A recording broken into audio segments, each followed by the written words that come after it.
मुख्यमंत्री योगी आदित्यनाथ की प्रत्येक यात्राओं में विकास का मुद्दा स्वाभाविक रूप से शामिल होता है। ये उनकी यात्राओं का एक स्थायी तत्व है और जिसमें पूरे प्रदेश की उनकी यात्राओं में देखा जा सकता है। मैनपुरी यात्रा में भी ये दिखाई दिया। मुख्यमंत्री गत दिवस मैनपुरी गए थे। यहाँ पे 411 करोड़ से अधिक योजनाओं का उन्होंने शिलान्यास और लोकार्पण किया। इसमें 63 योजनाएं शामिल थी। बात विकास की हुई तो उन्होंने पूरे प्रदेश में जिस तरह सर्वांगीण विकास हो रहा है, संतुलित विकास हो रहा है, उसका उल्लेख किया। और विकास में अब कोई जनपद वीआईपी नहीं है, यानी सबके साथ समान व्यवहार करते हुए नीतियों का संचालन किया जा रहा है, योजनाओं का क्रियान्वयन किया जा रहा है। मैनपुरी यात्रा में विकास के साथ एक दूसरा पहलू भी शामिल था। यहाँ योगी आदित्यनाथ ने पूर्व केंद्रीय मंत्री माधवराज सिंधिया की प्रतिमा का अनावरण किया। हेलीकॉप्टर दुर्घटना में उनका निधन हुआ था और वहाँ पे उनको एक सम्मान प्रदान किया गया है प्रदेश सरकार की ओर से। और यहाँ भी इसको विकास से भी ऐसे जोड़ा कि मुख्यमंत्री ने कहा कि इस पूरे स्थल का सुंदरीकरण होगा, एक अच्छे पार्क के रूप में विकसित होगा। पहले से जो उनका स्मारक था उसको और भव्य रूप दिया जाएगा। ये बात जब माधवराज सिंधिया जी की बात चली तो गोरक्षपीठ से ग्वालियर राजघराने से संबंधों का भी एक चर्चा लोगों के ध्यान में आई।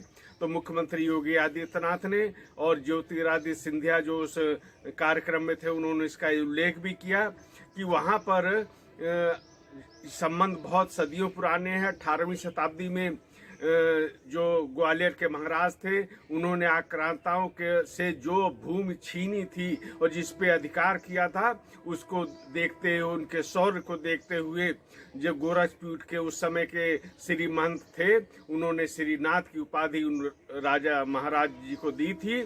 तो ये भी एक संबंध वो उजागर हुआ। मुख्यमंत्री ने लोकसभा में माधवराज सिंधिया के साथ अपने कार्यों का उनके साथ काम करने के भी उल्लेख किया। किस तरह माधवराव सिंधिया जी में सबको साथ लेके चलने की क्षमता थी। वो उदारवादी सोच के थे और सबको साथ लेकर चलते थे, सबका विकास चाहते थे। इस दृष्टि से जब माधवराव जी की बात चली तो निश्चित रूप से राजमाता विजयराजे सिंधिया का भी उल्लेख हुआ। मुख्यमंत्री योगी आदित्यनाथ ने कहा कि योगी आदित्यनाथ ने राजमाता विजयराजे सिंधिया का भी स्मरण किया।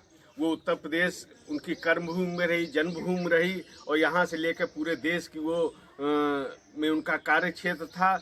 वो उन्होंने राजमाता विजयराजे सिंधिया ने अयोध्या में भव्य राम मंदिर निर्माण का सपना देखा था। उसके लिए वो कार्य करती थी, उसके लिए लोगों को प्रेरणा देती थी और लोगों जो इसके समर्थक थे उनका नेतृत्व करती थी।